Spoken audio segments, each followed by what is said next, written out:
Ambassador car పాత తరం నుంచి నిన్నటి వరకు డాంబికానికి దర్పానికి నిదర్శనం. ఈ కారు ఉందంటే చాలు సమాజంలో ఎంతో గౌరవం. ఇక వీఐపీలు వీవీఐపీలకు ఎన్నో ఏళ్లుగా సేవలందిస్తోంది అంబాసిడర్. అయితే గ్లోబలైజేషన్ పుణ్యమాని దీని డిమాండ్ పడిపోవడం చివరకు ఉత్పత్తి ఆపేసే వరకు వచ్చింది.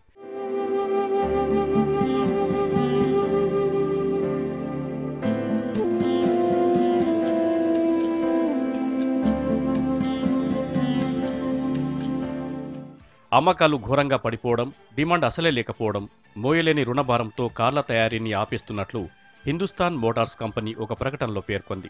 బ్రిటన్కు చెందిన మోరిస్ ఆక్స్ఫర్డ్ కారు డిజైన్ ఆధారంగా 1957 నుంచి దేశంలో అంబాసిడర్ కార్లను హిందుస్థాన్ మోటార్స్ తయారు చేసింది. గడిచిన 60 ఏళ్లలో కారు డిజైన్లో పెద్దగా మార్పులేవి చేయకపోవడం, విదేశీ కార్ల దిగ్గజాలతో పోటీలో చాలా వెనుకబడడం కూడా ఈ పరిస్థితికి కారణమంటున్నాయి మార్కెట్ వర్గాలు.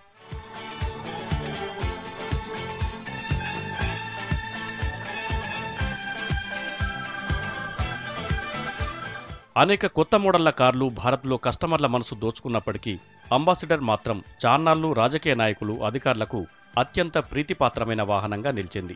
ఒకప్పుడు ఏడాదికి 1,00,000కు పైగా అమ్ముడైన అంబాసిడర్ వాహనాల అమ్మకాలు 1980ల నుంచి క్రమంగా తగ్గుతూ వస్తోంది. 1980లో 24,000 వరకు అంబాసిడర్ కార్లు అమ్ముడు కాగా 2000 సంవత్సరం తర్వాత ఈ సంఖ్య 6,000 లోపే ఉంది.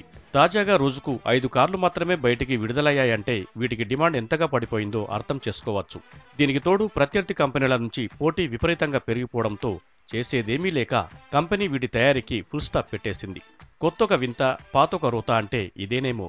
భద్రతకు, ప్రయాణానికి సుఖవంతమైన వాహనంగా పేరున్న అంబాసిడర్ను కాదని జనం మోడల్స్ అంటూ ఇతర కార్ల చుట్టూ తిరుగుతున్నారు. అయినా అంబాసిడర్కున్న క్రేజీ ఏమాత్రం తగ్గబోదు అంటున్నారు మార్కెట్ రంగ నిపుణులు.